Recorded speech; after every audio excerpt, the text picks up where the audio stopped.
Bom, pessoal, então a gente vai começar aí a última aula do semestre de farmacologia. Eu vou falar um pouco para vocês da farmacologia do sistema nervoso central, tá? Só alguns detalhes antes da gente começar aqui, só para localizar vocês entenderem aqui que o que a gente vai ver é o básico do básico do básico, tá?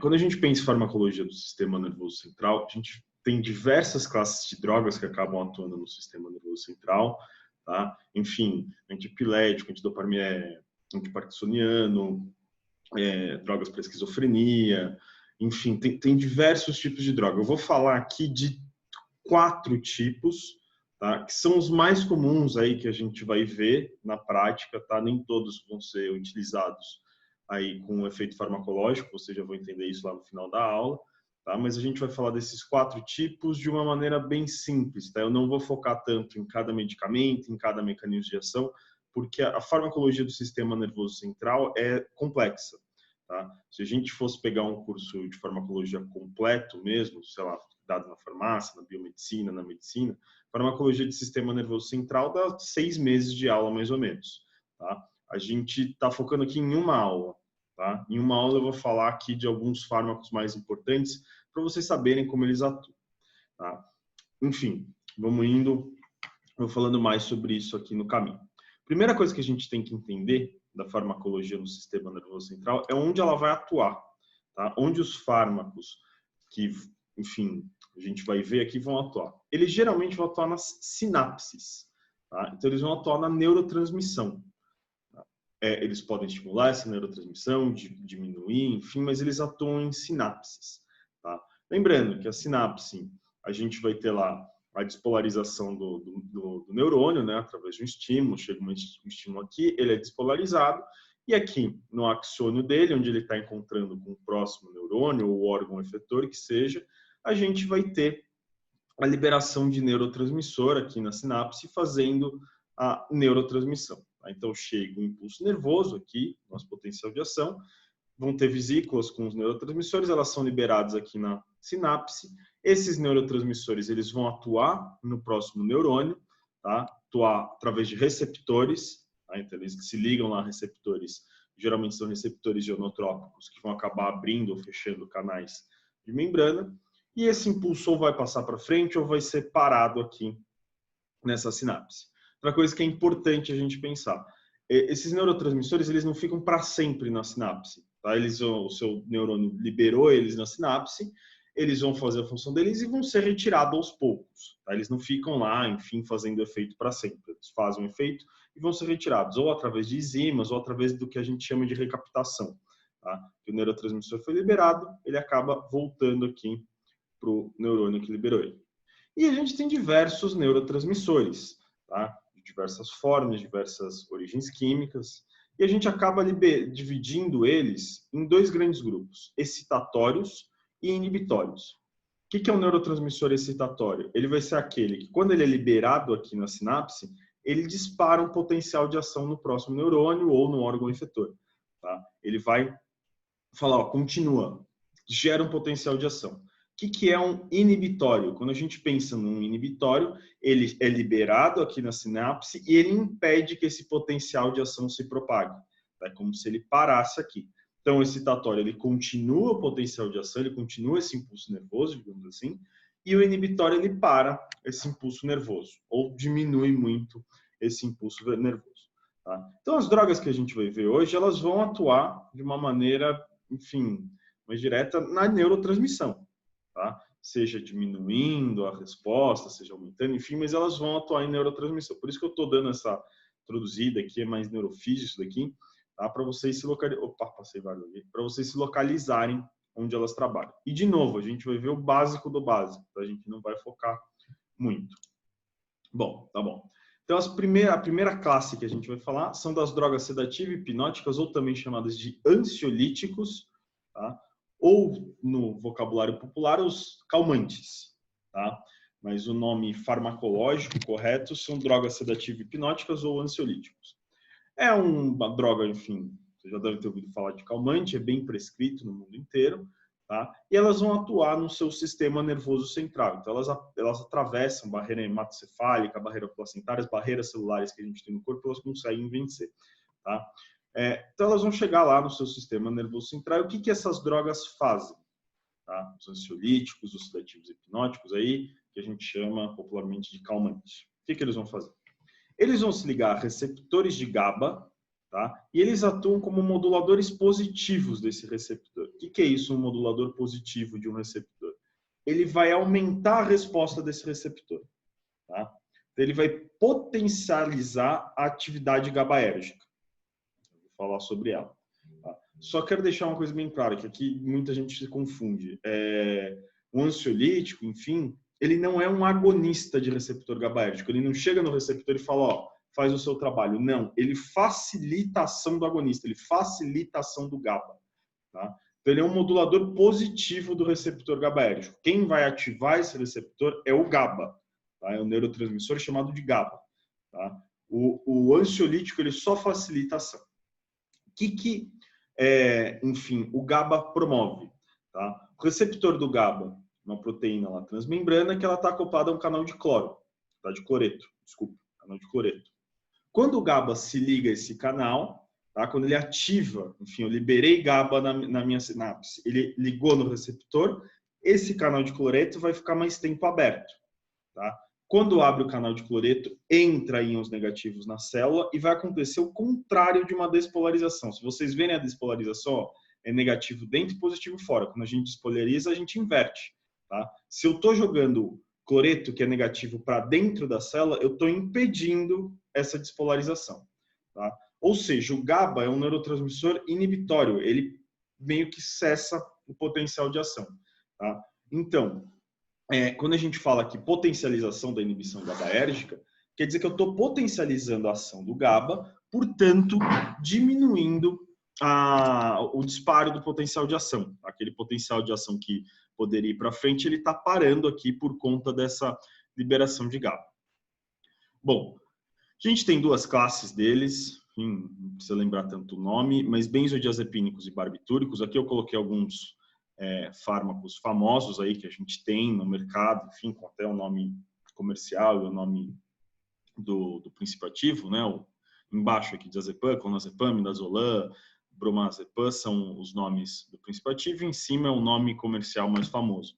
Tá? Vocês veem, todo mundo já deve ter ouvido falar de Rivotril, de diazepam, tá? São os benzodiazepínicos. E a gente tem uma outra classe desses caras que são os barbitúricos, tá? Que o mais famoso é o Gardenal, que é fenobarbital. Tá? Os dois, tanto os benzodiazepínicos quanto os barbitúricos, fazem a mesma coisa. Eles vão atuar como moduladores positivos de GABA. Tá? Eles facilitam a ação do GABA. Tá? Se eu estou facilitando a ação do GABA, o que eu estou fazendo fisiologicamente falando? Tá? GABA é um neurotransmissor inibitório, então eu estou diminuindo a atividade do sistema nervoso central. Tá? O seu sistema nervoso central ele diminui a atividade dele. De tal forma que a gente tem aqui um gráfico, só para vocês entenderem, onde a gente tem 4 aqui estados, tá? Que a gente fala que o sistema nervoso central pode acabar se comportando. Tá? Sedação, hipnose, anestesia e coma. Tá? E é crescente. Sedação, você fica meio sedado, fica meio tonto, assim, com sono, é mais perto de um sono. Hipnose é um estado que você já está em sono, você para de lembrar das coisas.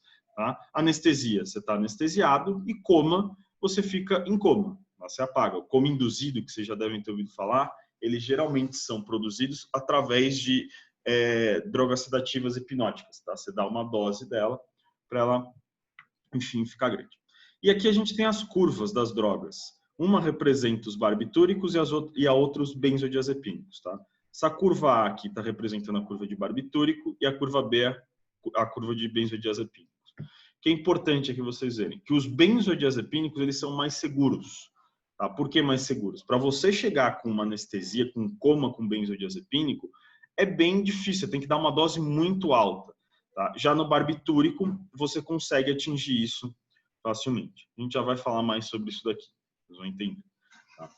Para que se usa um ansiolítico, uma droga sedativa hipnótica? Enfim, são vários usos, aqui são os principais, tá? Mas o alívio de ansiedade, então, quem tem distúrbio de ansiedade geralmente usa esse tipo de droga, insônia, tá? Sedação para alguns tipos de procedimentos. Se alguém já fez endoscopia, você apaga na endoscopia por conta de um benzodiazepínico, geralmente. Tá? Tratamento de epilepsia, em alguns tipos de epilepsia se usa isso. Componente de anestesia, enfim, estados de abstinência de drogas também vão utilizar essas drogas para acalmar um indivíduo, tá? E alguns relaxantes musculares também acabam usando isso, tá? Então, aqui são os principais usos. Uma coisa que eu já vou falar aqui, mais para frente, eu acho que fica um pouco mais claro, mas a farmacologia do sistema nervoso central, muitas vezes as drogas, elas são utilizadas sem o pesquisador, o médico, enfim, saber exatamente o mecanismo de ação que ela está fazendo. Tá? Vou dar um exemplo disso. Agora a gente sabe, aqui no tratamento de epilepsia, o que acontece para usar barbitúrico, tá? Por exemplo.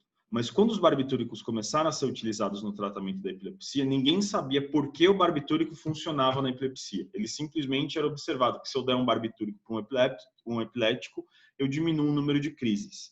Tá? Muito das drogas que atuam no sistema nervoso central atuam dessa forma. Eu estou falando isso aqui, mas quando a gente falar de antidepressivos, eu vou falar isso de novo. Tá?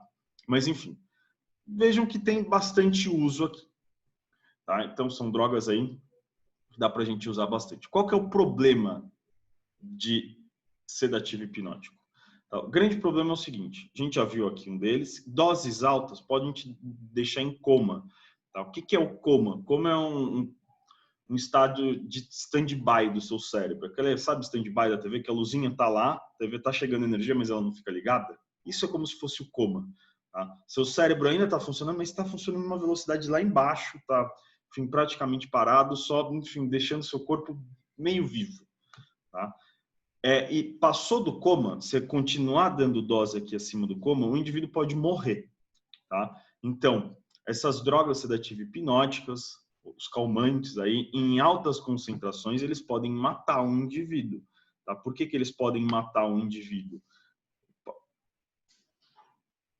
Cortei o slide. Tudo bem. Tá? Por que eles podem matar o indivíduo? Eles acabam tipo, causando uma parada cardiorrespiratória. Tá? Então, primeiro, altas doses deles é super perigoso. Tá? Eles têm que ser administrados aí com doses baixas, enfim, bem tranquilinho. Se não, pode dar um problema, o indivíduo pode morrer. Tá? Claro que o médico vai saber quanto de dose que ele pode dar em determinada situação. E a outra coisa importante que essas drogas causam é a tolerância, que nada mais é do que o vício. Elas viciam, tá? Como que elas viciam? Elas viciam, tem tanto os barbitúricos quanto os benzodiazepínicos nas duas frentes que a gente tem de dependência e tolerância, que é a fisiológica, ou seja, o seu organismo vai começar a alterar as suas sinapses, onde essa droga está atuando, ela começa a se alterar fisiologicamente, tá? De tal forma que o seu corpo ele vai começar a funcionar de maneira normal só quando você usa a droga. Se você não usar a droga, o seu corpo vai começar a se sentir anormal, vai começar a se sentir ruim e você vai ter o que a gente chama de crise de abstinência. Tá? Então, dependência física é uma alteração fisiológica no físico que essa droga vai causar. Tá? É uma dessensibilização de receptores. A gente falou isso lá no começo do semestre, não vou explicar de novo. Tá? Mas elas também causam a dependência psicológica, que tem relação com o ambiente, com o comportamento. Tá? Então, não é físico, você não tem uma dependência física, mas você acaba tendo uma dependência psicológica. Você relaciona, isso é super comum, vocês devem conhecer pessoas assim. Você relaciona, por exemplo, eu só consigo dormir se eu tomar um Rivotril. Tá? Tem muita gente que é assim, para dormir precisa tomar um calmante. Isso é uma dependência psicológica. Tá? Psicológica. E essas drogas, elas não vão induzir um sono normal, tá? Elas induzem sedação. Tá? Não é um sono fisiológico. Você apaga, mas o seu cérebro não vai descansar como ele deveria, vamos dizer assim. Tá? Então, não é saudável você substituir o seu sono por uso de droga sedativa e hipnótica. Tá? Bom, efeitos colaterais, as reações aqui, os efeitos colaterais que podem acontecer. Se você ler aqui, ó, sonolência, diminuição da capacidade motora, comprometimento de discernimento, amnésia, né? Deixa você bêbado. Tá? É isso que a droga faz. Em concentrações, quanto mais você aumentando, mais bêbado você fica. Inclusive, a gente vai falar para o final, o álcool é uma droga depressora do sistema nervoso central. O álcool faz algo parecidíssimo com essas drogas. Tanto é que aqui embaixo, ó, álcoois, tá vendo? Eles seguem essa curva aqui da droga A. Tá? Ele é um depressor, ele diminui a atividade do seu sistema nervoso central. Tá? Então, a pessoa fica comprometida mesmo, enfim, fica desinibida, tem amnésia. Quem já fez endoscopia sabe disso. Quando você sai da endoscopia, você não lembra de nada. Até um tempo depois da endoscopia você não lembra de muita coisa porque você tomou uma droga dessa. Tá? Mas ela te deixa lá meio bêbado, enfim, tá aqui, tá bom? Bom, beleza. Então essas são as drogas sedativas e hipnóticas. Interações. Principal interação que ela tem é com bebida alcoólica, tá? Por quê? As coisas de filme também, vocês já devem ter visto em filme, até na vida real, enfim, as pessoas às vezes elas tentam cometer suicídio, elas usam drogas sedativas e hipnóticas com álcool. Por que isso? Por conta dessa curva aqui, tá? O álcool, ele funciona como essa droga. Se eu der álcool e barbitúrico ou álcool benzodiazepínico, eu estou facilitando muito, estou aumentando tanto a dose que eu posso chegar a coma e via óbito, tá? Então, interage muito com bebida alcoólica. E aqui são outros tipos de drogas onde a gente vai ter interação, tá? Que devem ser evitadas. Então, opioides, agentes anticonvulsivos, que também são sedativos e hipnóticos, antihistamínicos, alguns antihipertensivos, tá? Porque corta o efeito, e antidepressivos tricíclicos. Não vou entrar em detalhe de cada um aqui. O que eu quero que vocês percebam é o seguinte: geralmente essas drogas que atuam no sistema nervoso central, que a gente está falando só das sedativas e hipnóticas, mas as outras também a gente pode considerar isso, tá? Elas vão ter bastante interação com outras drogas que atuam no sistema nervoso central. Parece meio estranho falar isso, mas, por exemplo, um sedativo hipnótico vai ter interação com opioide, porque os dois atuam em sistema nervoso central. Anticonvulsionante atua em sistema nervoso central. Tá? Então, elas têm uma relação grande. Tá? Geralmente, se o indivíduo precisa tomar as duas drogas, e acontece de tomar um sedativo e tomar um antidepressivo, é em horários diferentes. Tá? Geralmente não é no mesmo horário, por conta dessas interações. Bom, vamos lá. Agora a gente vai falar de antidepressivos, tá? Então a gente falou das drogas sedativas hipnóticas, ou ansiolíticos, ou chamados aí popularmente de calmantes. Agora a gente vai falar dos antidepressivos, que vão ser fármacos utilizados no tratamento da depressão, tá? Então, a depressão é uma doença crônica que, enfim, aproximadamente 10% da população vai ter algum episódio de depressão durante a vida. Tá? A depressão ela pode ser algo simples para algumas pessoas. Tá? A gente tem níveis de depressão. Tá? Não existe a depressão, não é só uma, você tem níveis de depressão. E a depressão mais perigosa é a depressão maior, tá? Onde o indivíduo ele perde o interesse de praticamente tudo que ele tem que fazer na vida, enfim, e tem diversos sintomas aqui que estão descritos aqui. Tá? Essa é a depressão que é mais perigosa. Como eu disse, 10% da população mundial vai ter algum episódio de depressão na vida. Tá? Enfim, acontece. Tá? E é uma doença crônica, precisa de tratamento, mas alguns casos de depressão mais leves, elas acabam indo embora sozinho. Não sozinho, mas enfim, você não precisa de tratamento farmacológico, às vezes você não precisa nem de um tratamento psicológico, só de você conversar com alguém, às vezes já consegue resolver. Tá? A gente vai falar das drogas utilizadas em casos de depressões já que são acima do normal, não são depressões leves, tá? E na depressão maior, que é a mais perigosa de todas. Tá? O que os antidepressivos vão fazer no geral? Tá? Antes de ir para mecanismos de ação. Eles também são utilizados em outras situações. Ó. Distúrbio do pânico, distúrbio obsessivo-compulsivo, bulimia e déficit de atenção. Por quê? Tá? Lembra que eu falei lá no começo que as drogas que atuam no sistema nervoso central, muitas vezes a gente não sabe o mecanismo exato, mas sabe que funciona? É aqui, é exemplo disso. Tá? É exemplo disso. Enfim, se você pegar déficit de atenção, relacionar com o mecanismo de ação do antidepressivo, vai parecer que é meio, nossa, o cara fica mais agitado, como assim? Tá? Mas funciona, sabe-se que funciona. Tá? A gente já tem alguns detalhes aqui para cada um desses, mas não vou entrar nos detalhes maiores. A gente vai pegar o antidepressivo como antidepressivo, no tratamento da depressão.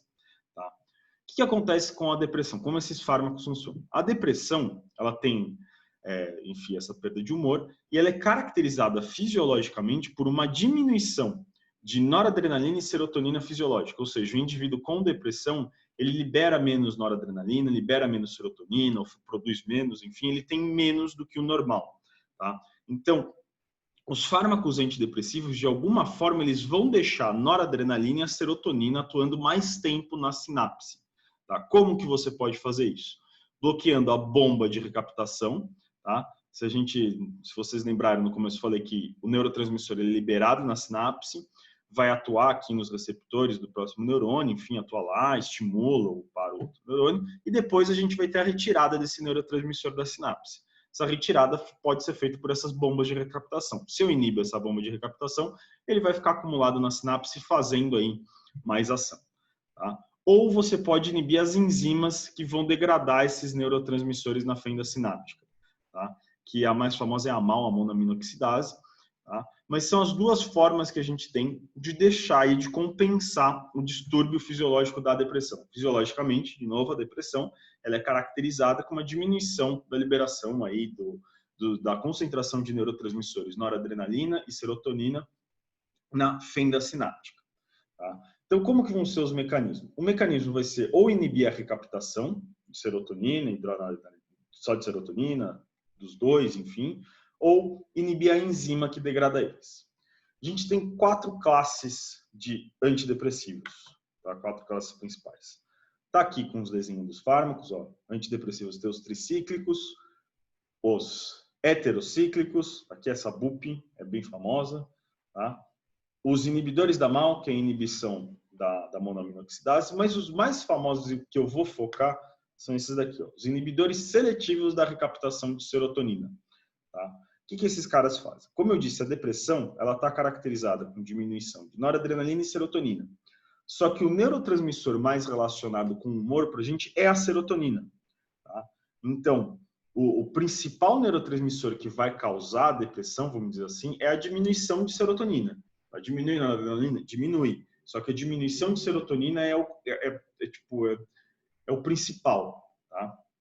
Então, o principal fármaco utilizado para o tratamento, não são os únicos, mas são esses inibidores seletivos da recaptação de serotonina, que vai chegar lá na sinapse do seu sistema nervoso central e vai deixar só a serotonina atuando por mais tempo, tá? Então aqui tem vários, né? Fluoxetina, bem famoso, sertralina, citalopram, enfim, tem vários. Todos eles atuam da mesma forma, claro, cada um vai ter aí uma diferença na farmacocinética, ficou mais tempo, menos tempo, mas esses são os fármacos mais utilizados aí para o tratamento da depressão.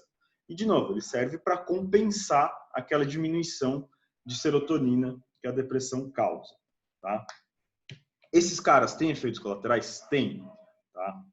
Os efeitos colaterais deles, tá? Eles vão... Eu estou focando, de novo, nos inibidores da recaptação de serotonina, tá? São relativamente parecidos, tá? Todos eles vão ter alguma alteração em sono, vão ter alteração em sistema gastrointestinal, algumas alterações cardíacas podem acontecer, disfunção sexual e pode dar ansiedade, tá? Todos eles têm algumas interações parecidas, tá? Mas, de uma forma geral, essas interações, elas estão relacionadas, muitas vezes, com a superativação do sistema nervoso simpático, tá? O autônomo simpático. Porque a serotonina é liberada quando a gente ativa simpático, tá? Noradrenalina principalmente, mas serotonina também é liberada. Então, se eu estou aumentando a serotonina, às vezes o seu corpo entende que você está tendo que ativar o sistema nervoso autônomo simpático, e isso acaba causando esses efeitos colaterais, tá? Outra coisa importante desses medicamentos, tá? Os ansiolíticos, os calmantes, nem tanto assim. Se você fizer um tratamento crônico, vai fazer o desmame, mas geralmente não precisa. Agora, esses medicamentos aqui, antidepressivos, é necessário que seja feito o desmame quando o indivíduo quer parar de tomar, tá? Se ele não faz o desmame, é capaz da depressão voltar de um jeito absurdo, tá? Então, é super importante ter um desmame aqui quando se usa esses antidepressivos, tá? Bom, daí, para a gente finalizar, falta falar dos fármacos para espasmos musculares, tá? Que são esses aqui. O mais famoso é o Tandrilax, tá? Que é o Carisodopral. Esses caras, eles vão atuar no sistema nervoso, impedindo que você tenha o impulso nervoso que vai chegar no músculo e vai causar contração, tá? Por isso que eles chamam relaxantes musculares. Tá? Eles vão aí causar um relaxamento no músculo. O Miosan também é bem famoso, né? Enfim. E esses fármacos atuam lá na sua medula, impedindo que o impulso nervoso seja gerado. Tá? Daí eu não estou falando exatamente o mecanismo de cada um, porque cada um aqui, enfim, atua em um receptor diferente, um neurotransmissor diferente. Mas de uma maneira geral, eles diminuem aí o impulso nervoso que vai chegar lá no músculo, relaxando esse músculo, ele não vai contrair. E para a gente fechar agora mesmo, a gente vai falar de drogas de abuso. Tá?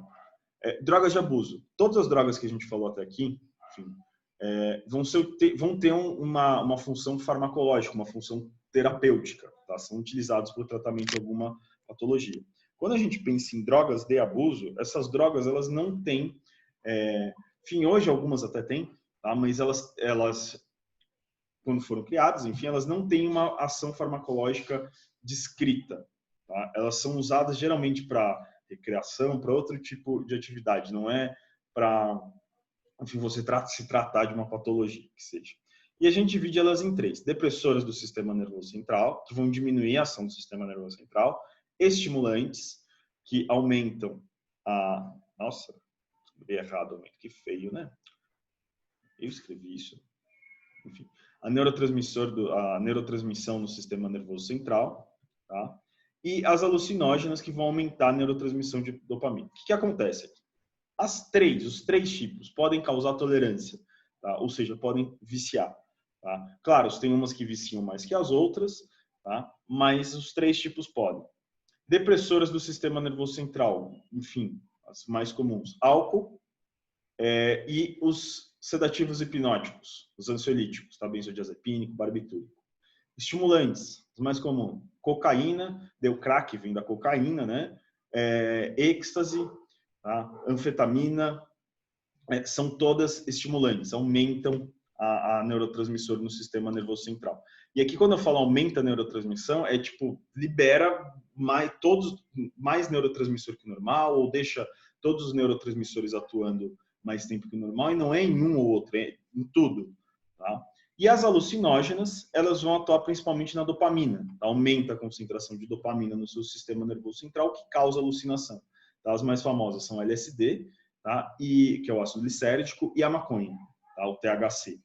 Tá? Então, aqui são as drogas de abuso. A gente divide elas nessas três classes. Tá? Eu acho que aqui a maioria das pessoas às vezes acha que o álcool é estimulante, mas ele não é um depressor do sistema nervoso central. Tá? Aquela reação de bêbado é uma reação depressora. Tá? E queria falar mais um pouco do álcool. Ele é a droga mais perigosa, por incrível que pareça. Porque o álcool acaba sendo a droga mais perigosa? Enfim, porque ele é legal, é fácil de conseguir o álcool, você vai no mercado e compra. Tá? Ele é porta de entrada, isso daí, enfim, farmacologicamente falando, aí na medicina, a gente sabe disso, o indivíduo começa com álcool e acaba experimentando outras drogas por causa do álcool. Tá? E ele, em uso abusivo, o uso abusivo de álcool, ele é super deletério para o seu organismo. Tá? E de uma forma crônica, ele vai, enfim, te prejudicando aos poucos. Tá? Então, o álcool aí, claro, não estou falando, não é para beber, não. Beber, enfim, uma cerveja, um vinho, alguma coisa assim, é tranquilo. O que tem que tomar cuidado com o álcool é o abuso.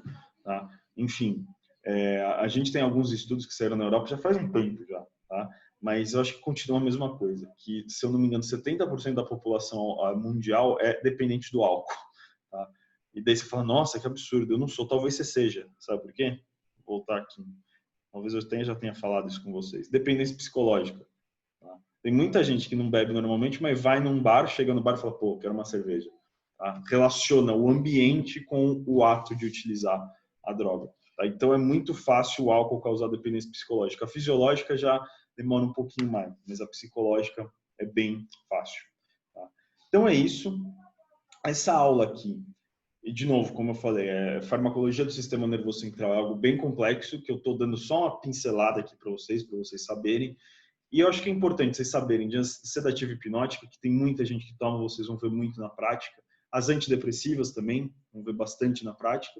E as drogas de abuso, enfim, também vão acabar vendo bastante na prática, saber diferenciar cada uma delas. Só um último detalhe de drogas de abuso.